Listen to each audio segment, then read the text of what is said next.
Okay, today we're going to talk about unit fractions and how to convert an improper fraction into a mixed number and vice versa. So if you're looking at the paper that is on Seesaw or the one that got emailed out, the one on Seesaw has the answers to last week's work. I'll include those answers next week as well, unless somebody missed that, to the email sent home. But for now, for this week, we're going to talk about unit fractions, which are fractions with a numerator of 1. So any fraction that has a numerator, which is the top number, you may remember from class, we had n over d numerator, and then if the denominator is the bottom number. So the denominator tells you how many parts make a whole, and the numerator tells you how many parts you have. So for instance, the unit fraction 1/4, and again it's a unit fraction because 1 is in the top number or 1 is the numerator. I would have, this is a unit fraction of 1/4. I would need 4 total parts to make one whole, and I would only have 1. So let's say I had a piece of pie and it was cut into 4 equal pieces. I had 1/4 left over, or 1 piece left over maybe after a party. So maybe I had, somebody came and ate at my party 3 out of 4 pieces. I have this much left over, or 1/4. Each one of these is worth 1/4 if I add them up, or 1/4 times 4, or 1/4 plus 1/4 plus 1/4 plus 1/4. I would end up with 4/4, or all the parts I need to make a whole. So fractions that are called unit fractions are 1 in the numerator. So we just had 1/4, we have 1/2, 1/8, 1/7, in no particular order, 1/10. That can be converted into a decimal, of course, to the tenths place, 1/100th. And one thing all of these fractions have in common is they all have a 1 in the numerator, the top number. So that is what a unit fraction is, and that's important to understand because it allows you to think of fractions in different ways. For instance, if I have 3/4, I know that that equals 3 1/4. I could also write that as 3 times 1/4, and when we multiply a whole number by a fraction, which we'll do next week, we always multiply the whole number by the top number only, because every whole number, again, you may remember from class, has a 1 on the bottom of it. Again, 3 divided by 1 is 3. We don't ever put this there, but when we multiply fractions, we do the whole number multiplied by the numerator or top number, and in fact, the invisible 1, or the denominator, multiplied by this. And if I add up 1/4 3 times, or 3 times 1/4, I end up with 3/4.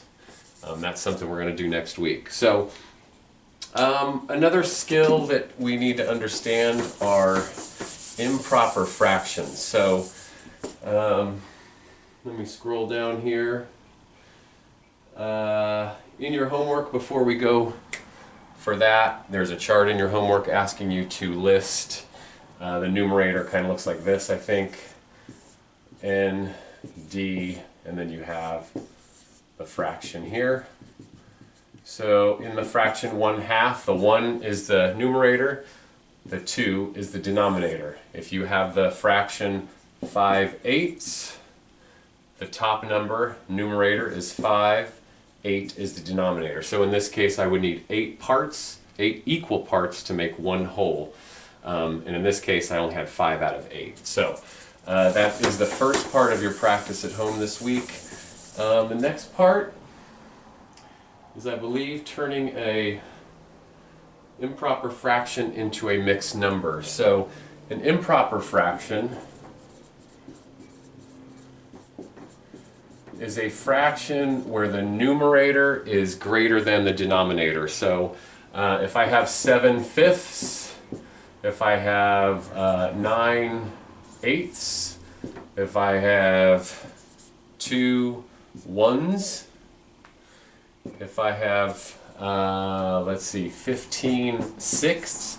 These are all improper fractions. This can actually be a whole number. That equals 2, right? But 7 fifths, 9 eighths, 2 ones, 15 sixths. So I know I can decompose this into, I know that 7 can be added up. I can build a 7 by a 5 and a 2.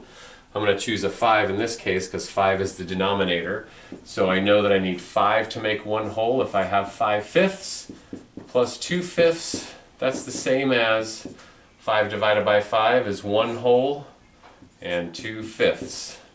Here we would have 8 eighths plus 1 eighth because I can build a 9 in the numerator.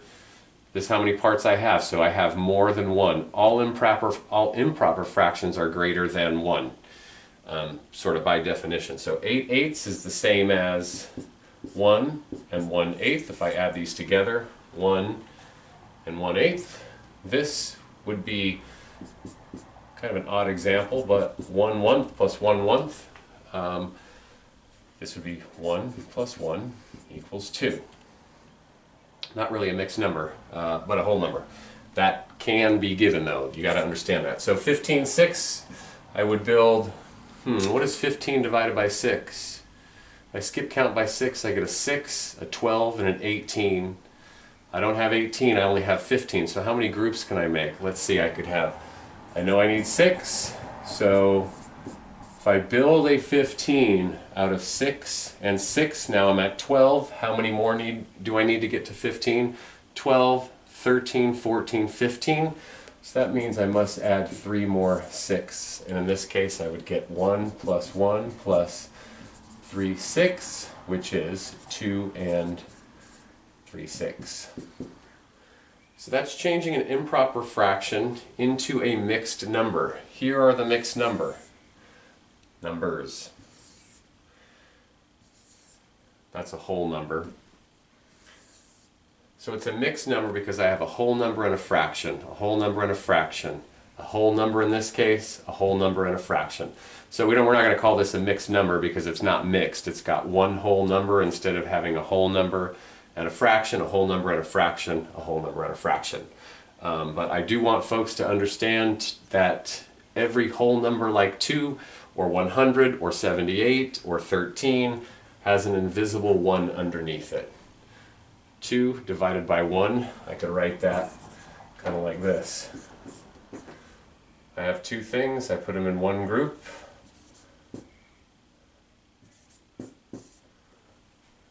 So, 2 divided by 1. That's an improper fraction, again with the numerator greater than the denominator. Now, a mixed number, like we just said, is a number that has a whole number on the outside and it's next to a fraction. So, mixed numbers. We're going to talk about converting a mixed number into an improper fraction. In your homework, there are 3 steps to solve these types of problems. So let's take 3 and let's say 3/4. Step 1 says multiply the denominator by the whole number. Get your answer. So 4 times 3, again this is the fraction and this is the whole number. It's a mixed number because it's got 2 kinds of numbers. So 4 times 3, 4. You might remember this from class. 4 times 3 is 12. I'm going to write that down. In the second step, I'm going to add the numerator to the answer I got from step 1. So step 1 is multiply the denominator by the whole number and get your answer. In this case, I get the answer 12. Next step is I add the answer from step 1 to the numerator. So what is 12 plus 3? It's 15. So now I've done step 1 and step 2. Step 3 is now we remember that our original denominator is 4. And so I know that it takes me 4 parts to make one whole. So now step 3 is put this answer from step 2 over the denominator. You'll end up with 15/4. So now the question is, we're still not at a mixed number. Now we're at an improper fraction. So what is 15 divided by 4, or 15/4? Well, I can decompose these. This is why we started with improper fractions. So I've got 4 plus 4 plus 4. When we add fractions, we don't add the denominators. They do have to be the same number or digit, or we can't add them because they're not speaking the same language basically. So 4 plus 4 plus 4 is going to give me 12/4. And let's see, I can build a 15 by 4 plus 4 plus 4 plus 3. So I know these are all equal to 1. So essentially, I've taken 15/4 and I've changed it into 1, 2, 3 wholes and 3/4.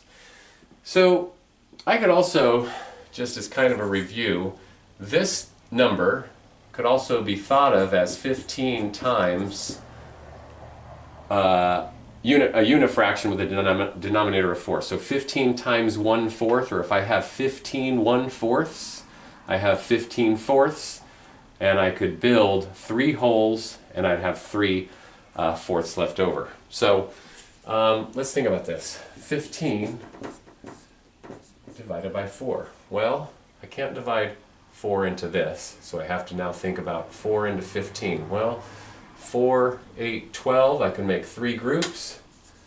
3 times 4 is 12, and I'll end up with 3. So essentially I have 3, and then I have 3 out of 4.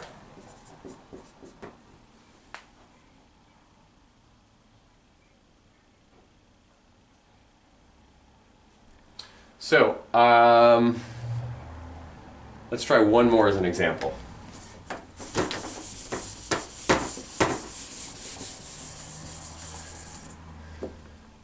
Let's say I have 2 and 3/5. Step 1, multiply the denominator times the whole number. 5 times 2 equals 10. Step 2, add this answer from step 1 to the numerator. So 10 plus 3 equals 13. I'm going to add that.